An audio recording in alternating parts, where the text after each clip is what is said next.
Hello అందరికీ ఎంతమందికి కాకరకాయ కారం అంటే ఇష్టం లేని వాళ్ళకు ఒకసారి ఇలా ట్రై చేసి పెట్టండి. చిన్నపిల్లల దగ్గర నుంచి పెద్దవాళ్ళ వరకు కూడా అందరూ చాలా ఇష్టంగా తింటారు. టేస్ట్ అయితే అంత బాగుంటుందన్నమాట. మరి ఇది నా స్టైల్ ఎలా చేస్తానో చూద్దాము. ఫస్ట్గా కాకరకాయ ముక్కలకి పైన తొక్క అంతా తీసేసుకొని రౌండ్గా కట్ చేసుకోవాలన్నమాట. ఇలా కట్ చేసుకున్న ముక్కలకి కొద్దిగా ఉప్పు అయితే వేసి ఈ కాకరకాయ ముక్కలు ఉప్పు మొత్తం కలిసేలాగా చక్కగా కలుపుకోవాలన్నమాట. ఈ కాకరకాయలో ఉన్న వాటర్ అంతా బయటకు వచ్చేలాగా మొత్తం కలుపుకొని వాటర్ అంతా పిండేసుకొని ఒక ప్లేట్లోకి అయితే తీసుకొని పెట్టుకోవాలి. దీంట్లోకి మెయిన్గా కారం అనమాట. మరి ఈ కారానికి కావాల్సిన ఐటమ్స్ ఏంటి, దీన్ని ఎలా ప్రిపేర్ చేసుకుందామో చూద్దాము. ఫస్ట్గా దీనికి కావాల్సినవి ఎండుమిర్చి, ఎండు కొబ్బరి, జీలకర్ర, చినులపాయి, 2 రెమ్మల కరివేపాకు, ధనియాలు అనమాట. వీటన్నిటిని చక్కగా ఫ్రై చేసుకుందాము.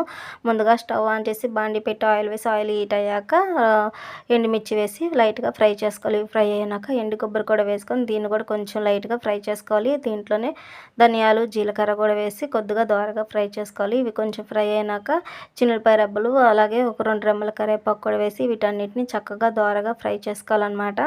ఇలా ఫ్రై అయిన వాటిని ఒక మిక్సీ జార్లోకి అయితే తీసుకొని దీంట్లోనే కొద్దిగా ఉప్పు కూడా యాడ్ చేసుకొని మొత్తం గ్రైండ్ చేసుకొని పక్కన పెట్టుకోవాలి. తర్వాత అదే బాండీలో ఇంకొద్దిగా ఆయిల్ వేసేసి మనం ముందుగా పిండి పెట్టుకున్న కాకరకాయ ముక్కలను అయితే వేసేసుకొని వీటన్నిటిని చక్కగా ఫ్రై చేసుకోవాలన్నమాట. గోల్డెన్ కలర్ వచ్చేంత వరకు కూడా ఫ్రై చేసుకోవాలి.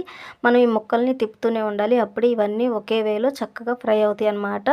ఏ ఒక్కటి కూడా చక్కగా మాడకుండా మొత్తం అన్నీ ఒకేలాగా ఫ్రై అయిపోతాయి అన్నమాట. ఇలా ఫ్రై అయిన వాటిలో నేను కొద్దిగా తాలింపు దినుసులు అయితే యాడ్ చేసుకున్నాను.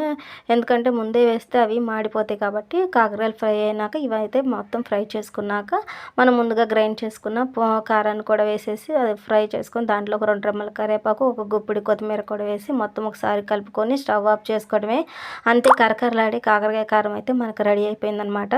టేస్ట్ అయితే చాలా బాగుంటుంది. మరి ఈ వీడియో కనుక మీకు నచ్చితే లైక్ చేయండి, షేర్ చేయండి, కామెంట్ చేయండి.